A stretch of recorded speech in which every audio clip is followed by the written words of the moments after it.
Okay, so that is like extremely convenient that I just ended up dropping some. Where's this shit looking at? I might need to move that around a little bit.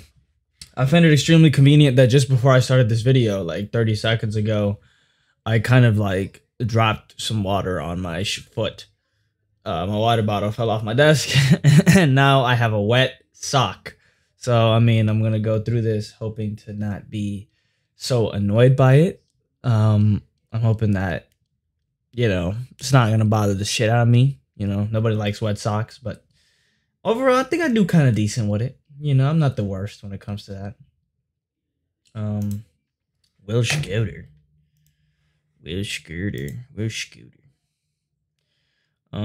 Where's the audio? I think it's this thing.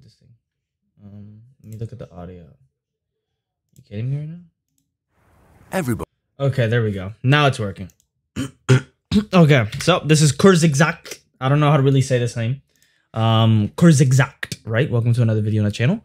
Today we're reacting to an antidote to dissatisfaction. So I mean, not much needs to be said. Let's get right into it. Everybody is familiar with the feeling that things are not as they should be. Absolutely, and look. Yes, we idealize things, but look, I have to do this video. I hope I can do the full video because I'm kind of waiting for my brother to come through and pick me up, but he hasn't been saying shit. So, I mean, I was like, fuck it, let me react to a video or something if I can. Let's go. That you're not successful enough. Oh, that's me. Your relationship's not satisfying enough. That's me. That you don't have the things you crave.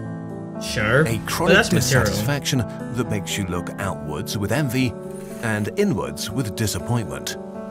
Pop culture, advertising, and social media make this worse by reminding you that aiming for anything less than your dream job is failure. You need to have great experiences constantly, be conventionally attractive, have a lot of friends, and find your soulmate, and that others have all of these things and are truly happy. And of course, a vast array of self-improvement products implies that it's all your fault for not working hard enough on yourself. In the last 2 decades, researchers have been starting to investigate how we can counteract these impulses. The field of positive psychology emerged, the study of what makes life worth living, while cognitive behavioral therapy was developed to change negative feelings. Yes. Scientists began to ask, why are some people happier and more satisfied than others, and are there ways to apply what they're doing right to the rest of us? In this video, we want to talk about one of the strongest predictors of how happy people are, how easily they make friends, and how good they are at dealing with hardship. An antidote to dissatisfaction, so to speak. Okay, so teach us. Gratitude. While gratitude may sound like another self-improvement trend preached by people who use hashtags. Oh, that's absolutely true. So the antidote to dissatisfaction is gratitude. Is that it?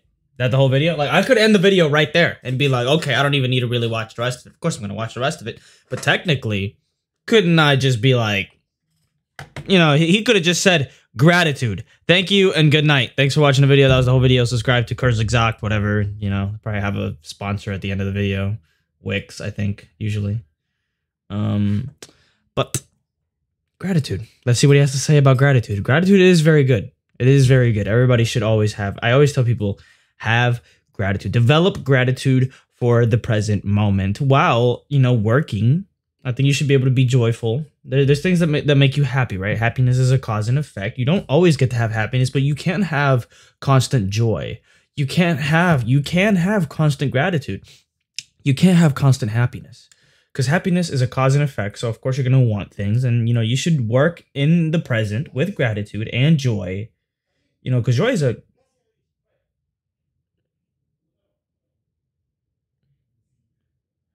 nothing else for me. I heard something out there, but I don't think joy is not a cause and effect. It's like a work in progress. It's constant.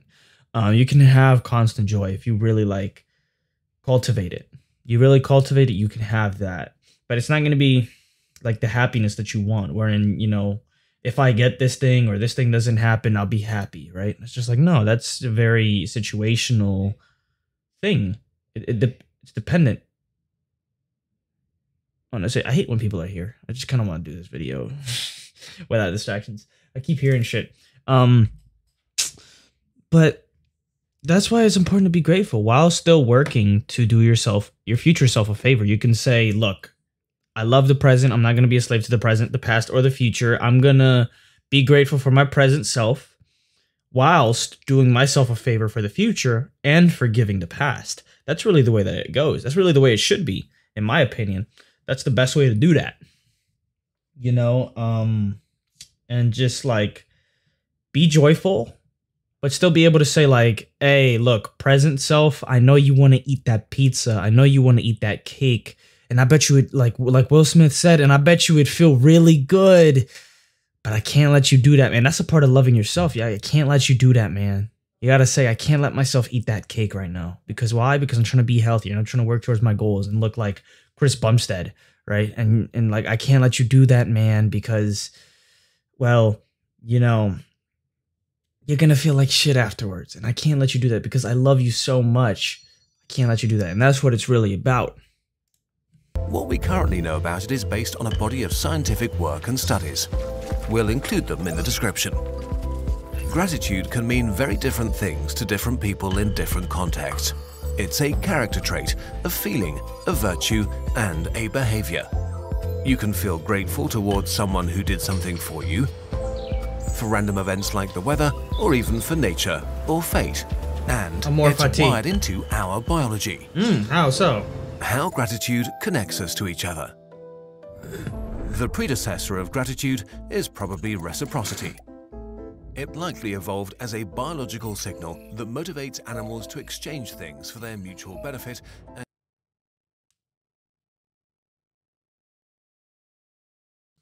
Okay, so this kind of complicates the video a little bit because now I'm going to have to do some extra editing work and I'm going to have to put in the two videos together. Usually I just don't do any edits because I don't really have time to be out here doing edits. I know it's a cop-out. I hate to say it. It's kind of true though. I don't really be having time to do all that shit. But anyway,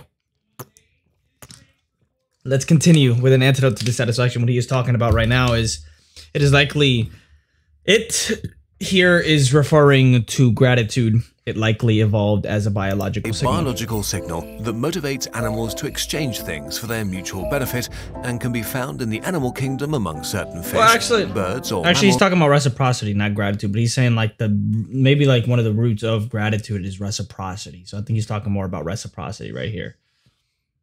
But especially in primates. When your brain recognizes that someone's done something nice for you, it reacts with gratitude to motivate you to repay them. This gratitude makes you care about others, and others care about you. This was important because as human brains got better at reading emotions, selfish individuals were identified and shunned. It became an evolutionary advantage to play well with others and build lasting relationships. Yes. For example, if you were hungry and someone else showed you where to find tasty berries, you felt gratitude towards them and a bond to return the favor in the future. A drive to be pro-social. When you repaid them, they felt gratitude towards you. This brought your ancestors closer together and forged bonds and friendships. So early forms of gratitude were biological mechanisms that modified your behavior towards cooperation, which helped humans to dominate Earth. But over time, gratitude became more than just an impulse to play fair. The consequences of gratitude. Scientists found that gratitude stimulates the pathways in your brain involved in the consequences of gratitude. That gratitude stimulates the pathways in your brain involved in feelings of reward, forming social bonds, and interpreting others' intentions. It also makes it easier to save and retrieve positive memories. Even more, gratitude directly counteracts negative feelings and traits like envy and social comparison, narcissism, cynicism, and materialism. That's a lot of things. As a consequence, people who are grateful, no matter what for, tend to be happier and more satisfied. That's good. They have better relationships, an easier time making friends. They sleep better, tend to suffer less from depression, addiction, and burnout, and are better at dealing with traumatic events. In a way, gratitude makes it less likely that you'll fall into one of the psychological traps modern life has set for you. For example, gratitude measurably counters the tendency to forget and downplay positive events. If you work long and hard for something, actually getting it can feel daft and empty. You can find yourself emotionally back where you started and try to achieve the next biggest thing, looking for that satisfaction instead of being satisfied with yourself. Or imagine being lonely and wanting to have more friends. A lot of people nowadays. You might have someone or even multiple. It's just crazy because we live in the modern world with like technology and phones and social media, and it's all so much more connected. We're so much more interconnected. Sorry, and I feel like Watch Dogs for the game Watch Dogs represents this for me in like a really weird way, wherein it's so cool. I love playing that game. I love like cyber stuff. I love like cyberpunkish stuff. I like that like. What do you call it? A genre, like a what is it? Aesthetic, I guess.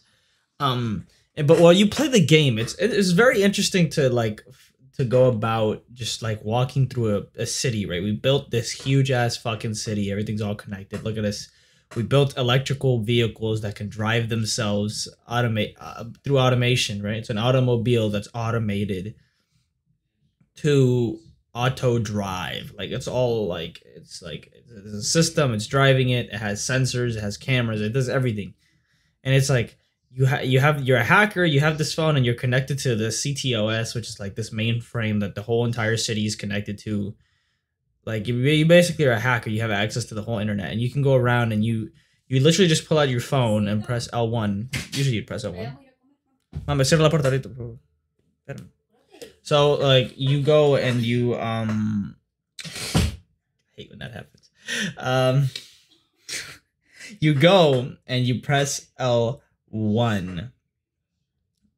And basically it pops up like this little like UI, this little like HUD where you can see information about this person. You can see their salary, you can see what they do, like you can even try to hire them onto your team instantly, and then that way you can figure out more stuff about them, everything that's just known on the internet, because when you're on the internet, really nothing's private. So somebody has access to all that. You can see so much information about a person, like this is what they like, this is what they searched up last Monday, this is what they like to do, this is what their past, this was in their past, they went to jail for this, they did this, blah blah blah blah blah, this is their brother, sister, cousin.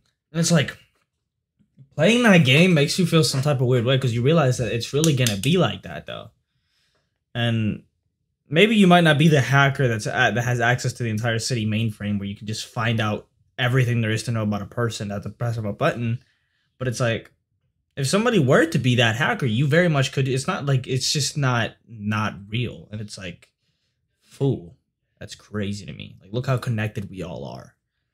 Look how much more connected we're being. But even though we are more connected, people still have not depression. That wouldn't go away because of it. But like people still feel lonely. A lot of people feel lonely in the company of others. People feel lonely in social environments. Like it's just like there's definitely a lot to it. It's not just having people to hang with.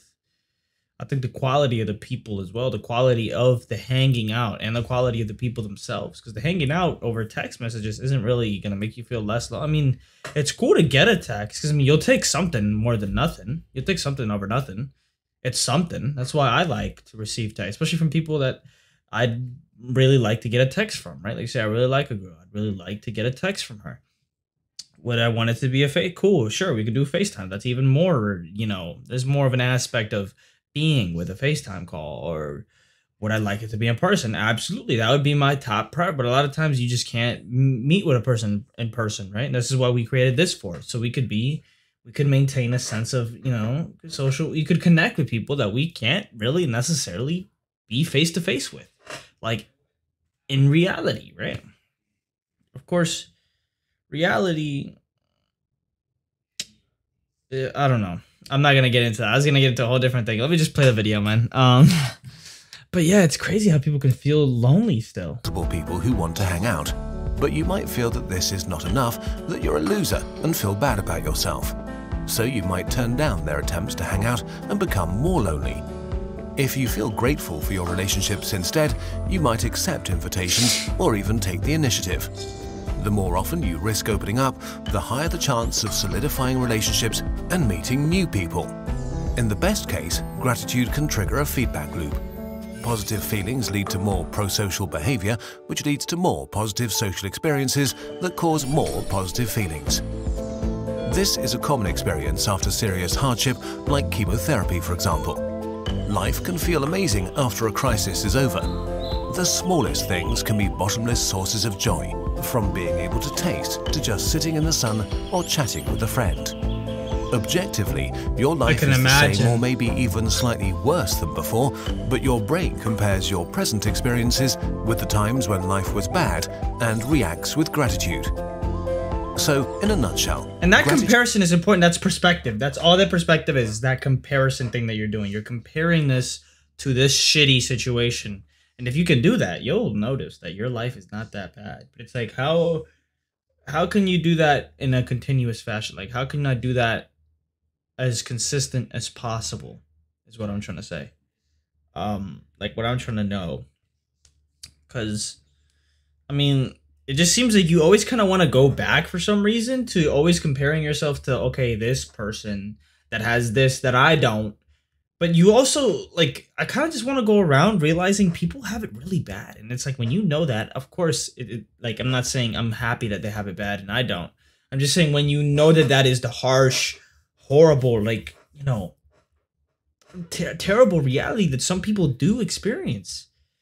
You're like, I'm not there. I'm like, those are people just like me. They experience just like me. They're an animal, just like they're human, like me. They're conscious, like me.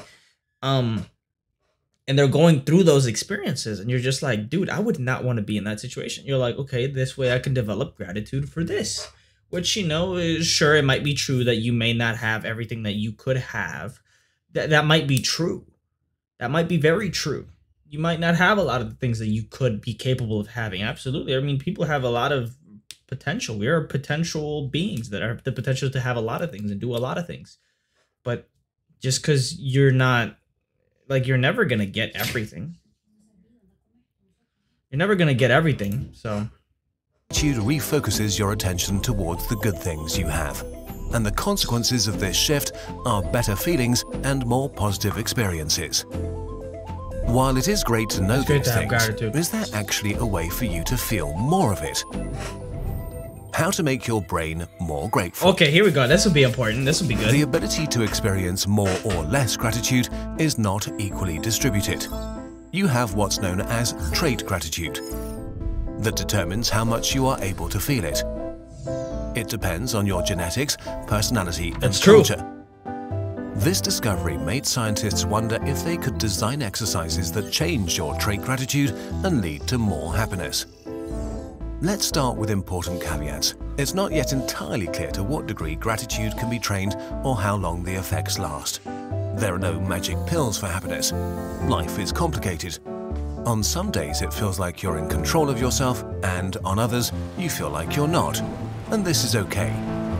Also, sometimes pursuing happiness can make you more unhappy if you put too much pressure on yourself. Yes. Gratitude should also not be seen as a solution to depression or a substitute for professional help. It can only be a piece of the puzzle. It's not the solution to the puzzle itself. The easiest gratitude exercise, with the most solid research behind it, is gratitude journaling. It means sitting down for a few minutes, 1 to 3 times a week, and writing down 5 to 10 things you're grateful for. It might feel weird at first, so start simply. Can you feel grateful for a little thing, like how great coffee is or that someone was kind to you? Can you appreciate something someone else did for you? Can you reflect on which things or people you would miss if they were gone and be grateful that they're in your life? We're all different, so you'll know what works for you. And that's it, really. It feels almost And that's one of the things that in any, like, usually I don't read whole books, but I read, like, you know, lucid courses. Not a course, but I read, like, the lucid guides. I read Headway. I read Blinkist. Oh my god. I have a 7-day trial. I need to get my phone tomorrow. I have a 7-day trial and I lost my phone on Wednesday. I have a 7-day trial and I need to cancel that before they charge me. But there's like Blinkist, there's this other app. I have these apps where, like, you know, obviously I don't want to do the full reading of the book. I'm not gonna get through it. I just know myself. So of course I want to have these little hacks, right? I mean, it's not the most recommended thing, but I know myself, so that's what works for me. Okay, you're not really supposed to do that. You're supposed to read the whole book, but I mean, it's the best. It's the way that works best for me, right? I mean, it works. Maybe it's not the most efficient way, but it works, right? And I'll read those, and most of anything I've ever read, it like every single time, not a single person has said anything bad about that. I mean, of course, I don't really think they would. I don't really see why they wouldn't. But like, so many different titles have told me to do this, and for some reason, I have yet to do it. Like, I'm tripping right now. Like, so many people have told me to journal. So, like, I'm talking about professional people, not just like random bozos, right? Like, for people who are professionals in their field, they tell you, dude, you gotta journal. You should start journaling. And it's like, I like the thought. I'm about to start telling people to journal more. I think I know the first person to do it for, but I'd have to tell her in person, because I told her I would never text her without her texting me first, because I feel like I annoy her because I text her a lot, and like, she's usually not the one engaging in conversation. So I was like, okay, let's just, maybe texting is not your thing. I do like to talk to you, whatever. I enjoy talking to you. But maybe you don't like, I have to be more aware and conscious and like understanding that maybe you have a bad experience with texting. Maybe you don't like texting. You just don't see the point. You're not your preferred way. You like more in-person stuff, whatever. Or you're going through something. You don't really feel like being that social. It's understandable, right? So what was I saying? So I would probably tell her in person. Not over text, though. I'd have to tell her in person. To journal. That'd be a good thing, because, you know, I want to see my friends succeed. I want to see my friends happy and healthy. You know? That is me. Keep going. Adulting, like things shouldn't be that simple. But in numerous studies, the participants reported more happiness and a higher general life satisfaction after doing this practice for a few weeks. And even more, studies have found changes in brain activity and meditation some months after they ended. Practicing gratitude may be a real way to reprogram yourself. This research shows that your emotions are not fixed. In the end, how you experience life is a representation of what you believe about it. Yes. If you attack your core beliefs about yourself and your life, you can change your thoughts and feelings, which automatically changes your behavior. It's pretty mind-blowing that something as simple as self-reflection can hack the pathways in our brain to fight dissatisfaction. And if this is no reason to be more optimistic, what is? Being a human is hard, but it doesn't need to be as hard. And if you actively look, you might find that your life is much better than you thought. If you're curious and want to try out gratitude, we made a thing. Please note that you don't need to buy anything from anyone to practice gratitude. All you need is paper, a pen, and 5 minutes. Having said that, we've made a Kurzgesagt gratitude journal based on studies we've read, conversations with experts, and our personal experiences with gratitude over the last year. It's structured in a way that might make it a bit easier to get into the habit of gratitude journaling. There are short explanations and reflections to mix it up and make it more interesting. We've also made it as pretty as we could. This video continues the unofficial series of more personal, introspective videos, from optimistic nihilism to loneliness and now gratitude. We don't want to be a self-help channel, so we'll keep this sort of video at roughly 1 per year. I like that. I like that. I like that. Anyways, parents are waiting for me. I got some like steak they cooked up outside on the grill. Gotta get to that lovely video by Kurzgesagt. Antidote to dissatisfaction, gratitude. Start journaling, boys. I'm gonna have to start doing that. And I'm gonna buy this journal too. Watch, I'm about to buy this journal. Like, especially when I get my phone tomorrow and I can log on and have all that shit. I'm buying it. On God, I could probably buy it right now, but I need to see how much they're gonna charge me, because, you know, like the companies, you know, AT&T, they be on some. But anyway, hope y'all enjoyed, man. I'm gonna have to put these two together because I have to break up the video because I have to go with my brother to AT&T to try to get a new phone. They told them we needed to take care of some billing shit. But anyway, see y'all. Peace.